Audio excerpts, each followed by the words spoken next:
The PG-13 rating did not exist until 1984, which meant that for one specific window in Hollywood history, the gap between a kid's movie and an adult film was essentially nothing. Studios used that gap to make films that scared children who were never warned, disturbed parents who thought they were safe, and left marks on an entire generation still processing them today.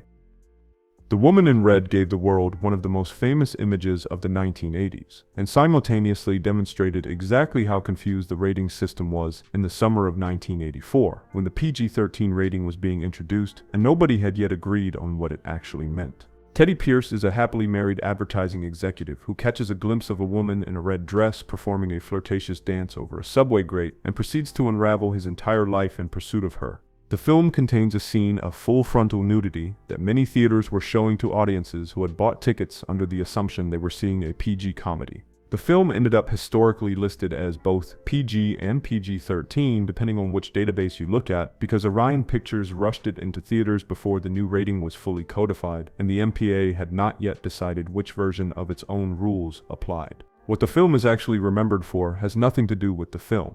A song written for it became a global #1 hit, won an Academy Award, and is still played at weddings by people who have no idea. It soundtracked a movie about a married man destroying his life over a stranger. The Freeling family moves into a quiet California suburb and discovers their youngest daughter can communicate with something living inside the television. And what begins as furniture sliding across the kitchen floor ends with the revelation that their neighborhood was built on a cemetery where only the headstones were moved and the bodies left behind. The reason it works, and why fans have never stopped defending it, is that the family feels genuinely real before any of it starts. Hooper and Spielberg understood that horror is only as frightening as the thing it threatens to take away.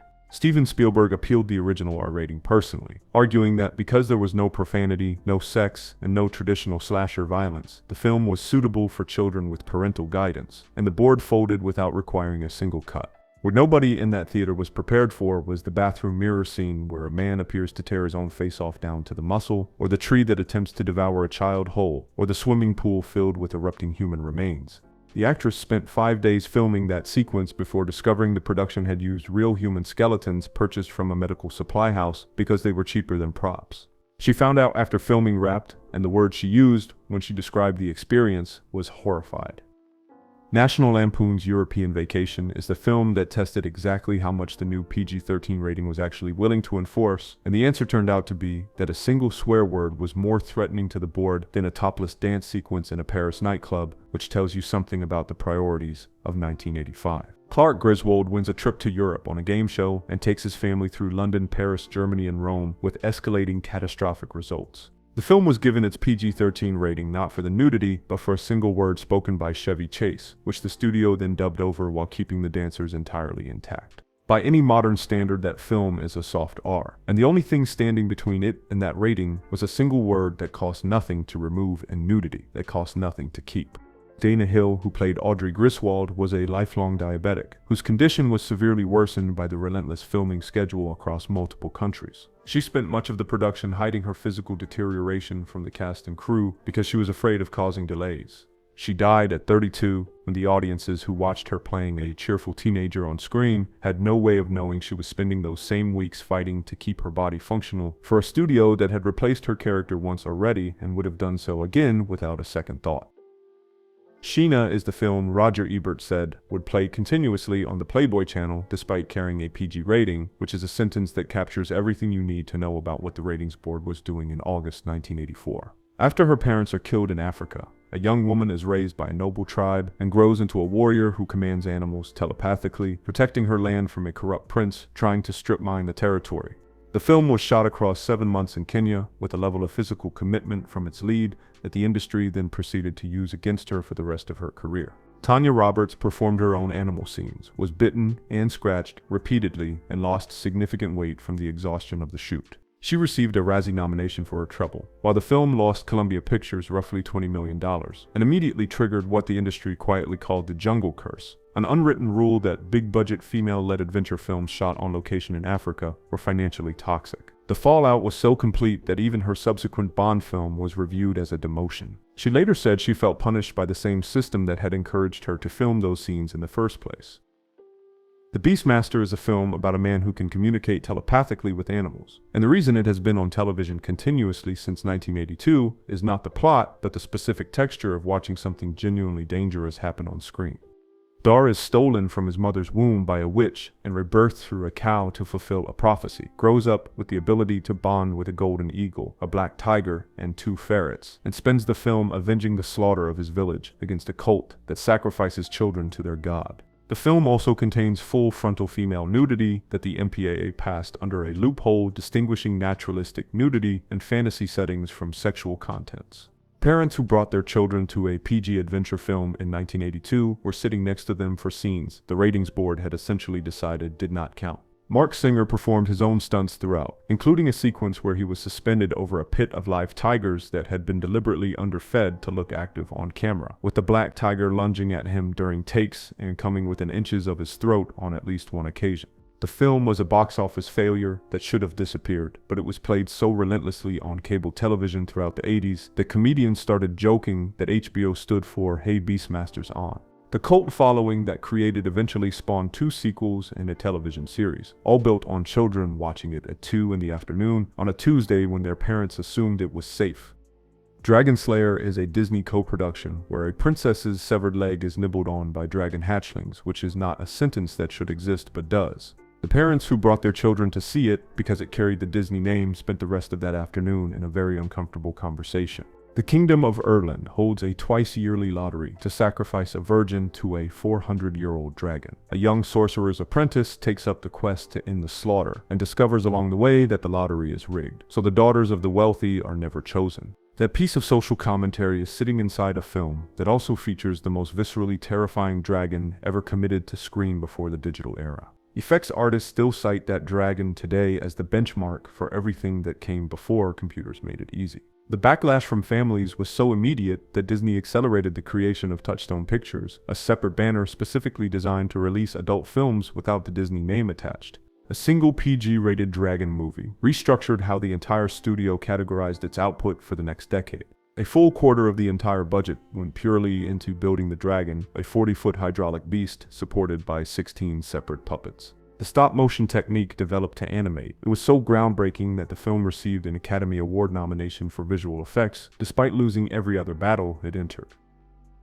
16 Candles understands something that most teen comedies either ignore or sanitize, that the specific humiliation of being 16 is not dramatic or cinematic, but small, relentless, and public.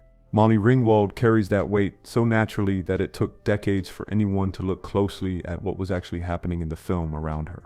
Samantha Baker spends her 16th birthday invisible to her own family, pining for a senior who does not know she exists, while a freshman she cannot shake follows her everywhere. The film earns its ending because it never pretends any of it is charming while it is happening. The scene where Jake essentially trades his unconscious drunk girlfriend to the geek in exchange for a pair of underwear played as a comedic beat in 1984 and got a PG rating.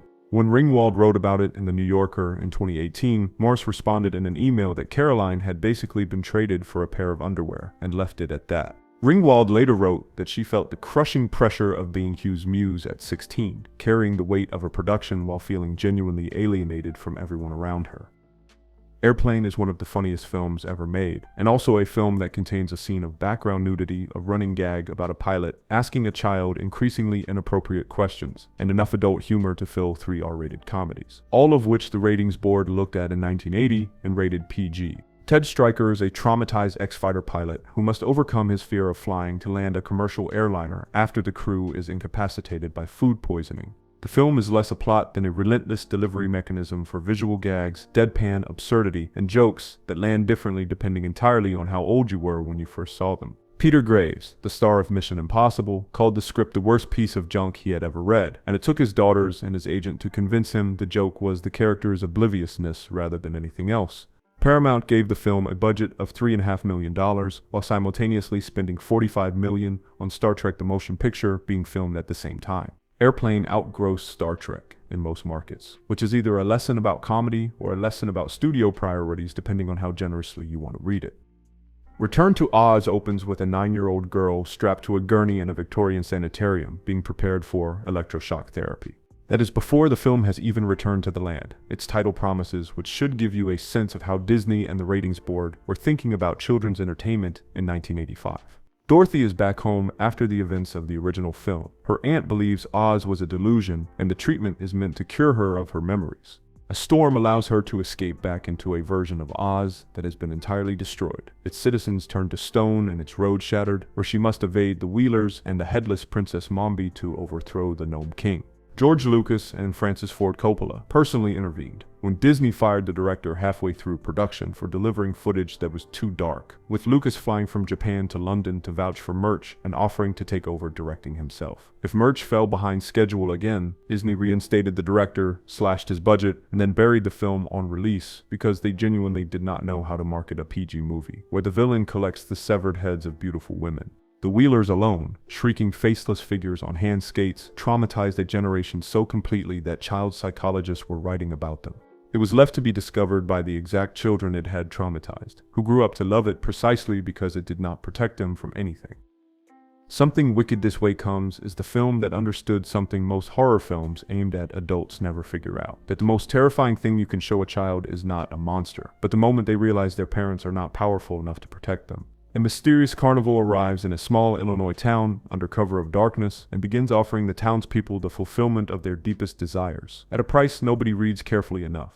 The two boys at the center of the story can only be saved by a father who has spent the whole film believing himself too old and too tired to be of any use to anyone. Disney executives screened the first cut and authorized an additional $5 million for reshoots because the film was too quiet and too psychological. They brought in a different editor to add jump scares and action sequences that the original director felt destroyed the Ray Bradbury atmosphere he had spent months constructing. Jonathan Pryce spent up to 12 hours a day in the makeup chair, filming an aging sequence where his character disintegrates, suffered severe chemical burns from the adhesives, and completed weeks of that work. The studio then replaced everything he had endured with a cartoon animation, because the realistic version was too disturbing for a PG rating, which given everything else in the film is a distinction that remains genuinely difficult to explain.